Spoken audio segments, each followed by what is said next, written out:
बिस्मिल्लाहिर्रहमानिर्रहीम। अस्सलाम वालेकुम दोस्तों, मैं आज आपके लिए एक बहुत ही खौफनाक कहानी लाया हूँ। आपने वीडियो को लाजमी अंत तक देखना है। गांव के करीब एक कदीम कब्रिस्तान था जो कई सालों से खाली पड़ा था। लोग कहते थे कि वहाँ रात के वक्त अजीब व गरीब आवाज़ें आती हैं और कोई भी इस कब्रिस्तान के करीब जाने की हिम्मत नहीं करता था। लेकिन ये सब अफसाने और कहानियाँ नहीं थी बल्कि हकीकत थी। कब्रिस्तान की जड़ें गहरी और पुरअसरार थीं और ये जगह बहुत जल्द अपने खौफनाक राजों को बेनकाब करने वाली थी। गाँव में एक लड़की रहती थी जिसका नाम मारिया था। मारिया एक बहादुर और मुतजस्सिस लड़की थी। इसे हमेशा अजीब और गरीब कहानियाँ सुनने का शौक था और कब्रिस्तान के बारे में सुनी हुई कहानियाँ इसे ख़ास तौर पर दिलचस्प लगती थीं। वो अक्सर सोचती थी कि आया ये सब हकीकत है या बस लोगों का तखय्युल। एक दिन मारिया ने फैसला किया कि वो खुद इस कब्रिस्तान का राज जानने जाएगी और देखेगी कि आया वहाँ वाकई कुछ गैर मामूली है। वो एक शाम कब्रिस्तान जाने की तैयारी करने लगी। इसके साथ एक चिराग था ताकि वो अंधेरे में रास्ता देख सके और एक छोटा सा बैग था जिसमें उसने कुछ ज़रूरी चीज़ें रखी थी, जैसे नमक और एक पुराना तावीज़ जो इसकी दादी ने इसे दिया था।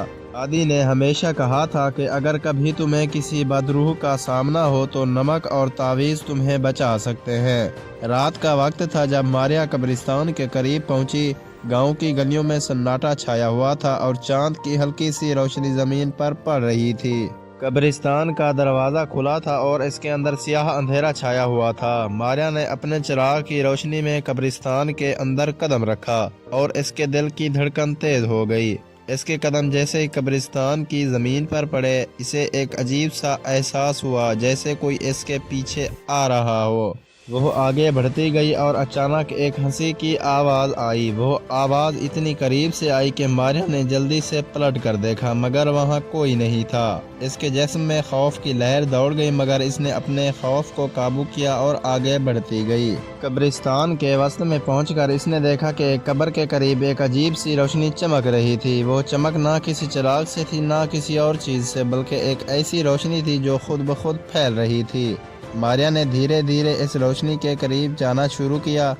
जैसे ही वो करीब पहुंची, अचानक इसके सामने एक बड़ी साया वाली शक्ल ज़ाहिर हुई। ये शक्ल एक औरत की थी जिसका चेहरा सियाह और जिस्म हल्का नज़र आ रहा था, जैसे वो किसी पत्थर के अंदर से निकली हो। इसकी आंखों में एक सियाह खला था और वो आहिस्ता आहिस्ता मारिया की तरफ बढ़ रही थी। मारिया ने गहरी सांस ली और फौरन तावीज़ निकाल लिया और इसे खुद पर फूंका। तुम यहाँ क्यों आई हो? वो चुड़ैल आहिस्ता से बोली और इसकी आवाज़ में ऐसी सर्दी थी जैसे वह बर्फ़ में गुम हो। मारिया ने हौसला रखते हुए जवाब दिया, मैं ये जानना चाहती हूँ कि यहाँ क्या हो रहा है और क्यों तुम सब लोगों को खौफ में मुब्तला करती हो। चुड़ैल हंसी और इसकी हंसी में एक पुरअसरार सरसराहट थी। हम यहाँ इन लोगों की रूहें कैद करते हैं जो अपने गुनाहों की कीमत चुकाने के लिए यहाँ आते हैं। ये कब्रिस्तान सिर्फ मुर्दों का नहीं बल्कि इन रूहों का भी है और तुम्हारी रूह अब यहाँ फंसने वाली है। मारिया ने अपने चेहरे पर खौफ को छुपाते हुए कहा, मैं तुम्हें नहीं डराने दूंगी। तुम्हारी बदरूहें मुझे नहीं पकड़ सकती। चुड़ैल गुस्से से चीख उठी और फौरन मारिया की तरफ बढ़ने लगी। इसकी शक्ल और भी भयानक हो गई और इसके हाथों से आग की लकीरें निकलने लगीं। मारिया ने फौरन नमक की हथेली निकाली और इस पर छिड़क दिया।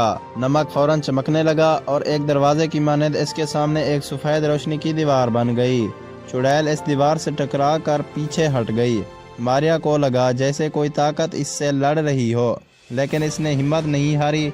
इसने अपने तावीज़ को चमकाया और कहा, मेरे साथ खेलना तुम्हें महंगा पड़ेगा। चुड़ैल गुस्से से चमक उठी और पूरे कब्रिस्तान में एक ज़ोरदार आवाज़ गूंजने लगी जैसे हज़ारों रूहें एक साथ चैलेंज कर रही हों। मारिया ने अपनी आंखों को बंद किया और एक आखिरी दुआ की, अल्लाह मेरी मदद कर, मैं खौफ को शिकस्त देना चाहती हूँ। ऐसे ही इसने ये कहा, चुड़ैल गायब हो गई और कब्रिस्तान में सकूत छा गया। मारिया की आंखें खुलीं और वो देखने लगी कि कब्रिस्तान में सब कुछ मामूल पर आ चुका था। जो रोशनी थी वो भी मद्धम पड़ गई और कब्रिस्तान की पुरानी कब्रें अपनी जगह पर थीं।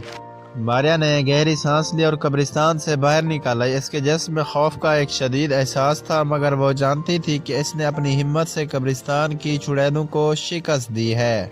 इस रात के बाद गांव वालों ने कब्रिस्तान के बारे में जो खौफनाक कहानियां सुन रखी थी वो अब मारिया के जरिए ख़त्म हो चुकी थीं और ये बात कही जाने लगी कि इस कब्रिस्तान में कोई चुड़ैल नहीं है, बस इनका खौफ होता है जिसे इंसान अपने अंदर जीत कर हरा सकता है। ماریا کی یہ کہانی گاؤں میں ایک افسانہ بن کر رہ گئی اور وہ ہمیشہ اس بات کی یاد دہانی کے طور پر جانی گئی کہ خوف کو شکست دینا کسی بھی انسان کے لیے ممکن ہے، بس اس میں ہمت اور عزم ہونا چاہیے۔ مزید ایسی خوفناک کہانیوں کے لیے میرے چینل کو لازمی لائک اور سبسکرائب کریں اور ساتھ میں دیے گئے گھنٹی کے نشان کو دبانا نہ بھولیں۔ شکریہ دوستو۔